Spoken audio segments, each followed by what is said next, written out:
نہیں ہے۔ لا تنقصوا خزائنہ، دنیا کا ہر بادشاہ اس کا خزانہ کم ہو جاتا ہے جب مانگنے والے بڑھ جاتے ہیں۔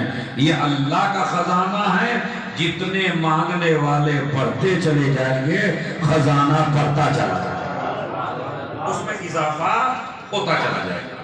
تو پہلا میسج مجلس کا یہ ہے کہ آپ اپنی نیت سے نہ آئیے، اپنے مرحوم ماں باپ کو بھی نیت میں شامل کریے۔ جیسے آپ کربلا جائیں گے تو کربلا میں نیت لکھی بھی ہے اس زیارت پر، انگریزی میں بھی جو اسٹوڈنٹ ہیں ماشاءاللہ وہ پڑھ سکتے ہیں۔ وہ کیا کرتے ہیں، میں زیارت امام حسین کرتا ہوں اپنی طرف سے، اپنے ماں باپ کی طرف سے، تمام مومن و مومنات کی طرف سے، تمام رشتہ داروں کی طرف سے، تمام خانوادے کی طرف سے۔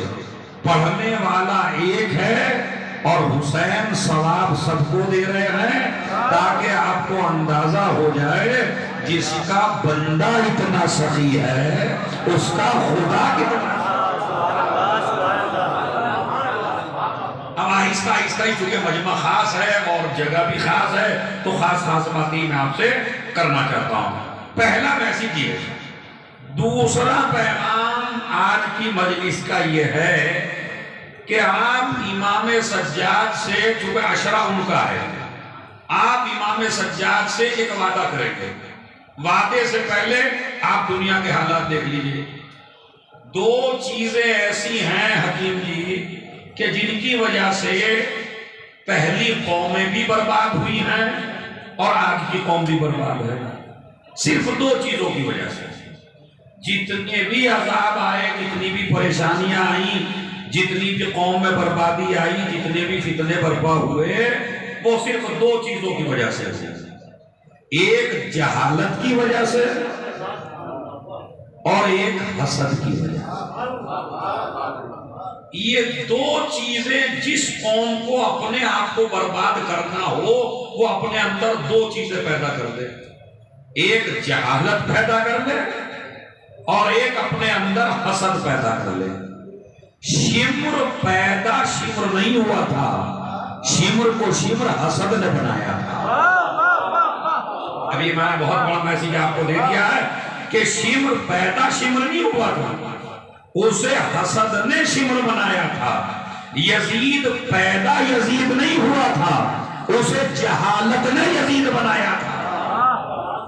تو اگر یزید اور شمر ہونے سے بچنا چاہتے ہیں تو جتنا جتنا جہالت سے دور ہوتے چلے جائیں گے، حسینیت کے قریب ہوتے چلے جائیں گے، یزیدیت سے دور ہوتے چلے جائیں گے۔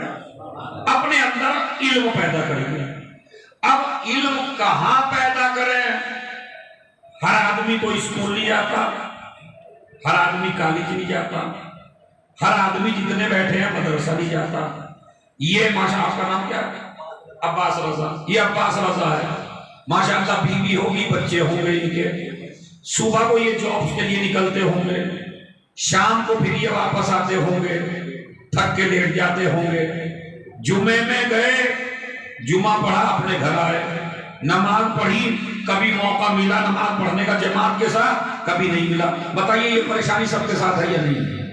یہ جتنا مجمع میرے سامنے بیٹھا ہے پورا مجمع کالج میں نہیں جاتا، مدرسوں میں نہیں جاتا، اسکول میں نہیں جاتا، اور ہمارے یہاں تو سب سے بڑی بات ہوگی کہ اب ایج معین کر دی پڑھنے کی بھی۔ ابھی اگر میں عباس رضا سے کہوں یہ میرا بھائی ہے کہ تم پڑھو تو کہیں گے جناب یہ بھی پڑھنے کی ایج ہوتی ہے، ماشاءاللہ جب ہماری ایج تھی تب ہم نے جتنا پڑھنا پڑھ لیا۔ یہ انسان ہے جو پڑھنے کی عمر معین کر رہا ہے۔ اسلام کیا کہتا ہے؟ پڑھنے کی تیری کوئی عمر نہیں ہے، علم حاصل کر مہد سے لے کے لحد تک،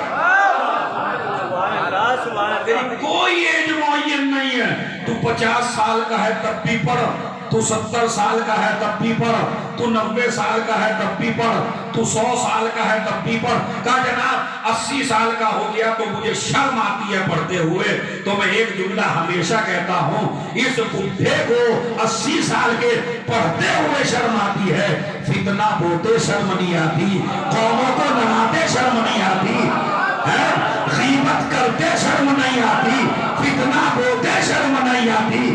حبیب یاد رکھیے، اگر حبیب ابن مظاہر کی طرح حسین کے سپاہی بننا چاہتے ہیں تو عمر نہ دیکھیے، علم حاصل کی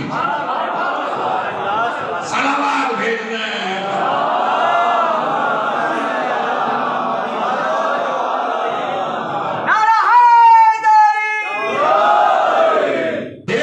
چند باتیں سمجھانے کا چاہتا ہوں بات کا جناب، عمر ہوتی ہے تو ایک مسئلہ عمر کی کوئی قید جوانوں لوگ سے بولیے، ہر عمر میں آپ کو علم حاصل کرنا چاہیے۔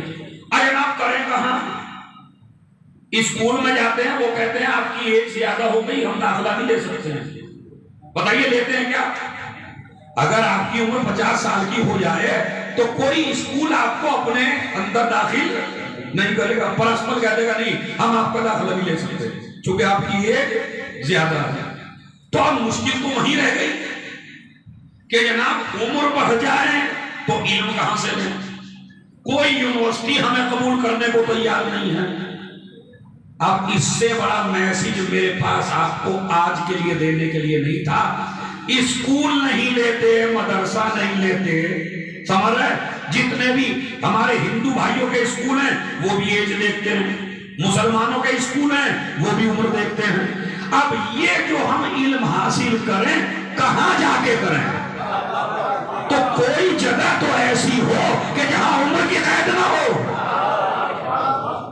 بھائی کوئی تو ہو، نہ دیوبند والے لیتے، نہ بریلوی لیتے تھے، نہ ایران والے لیتے، نہ عراق والے لیتے، نہ یہاں لیتے نہ وہاں لیتے۔ تو ہم علم حاصل کریں تو کہاں جا کے کریں تاکہ حسینیت سے قریب ہو جائیں؟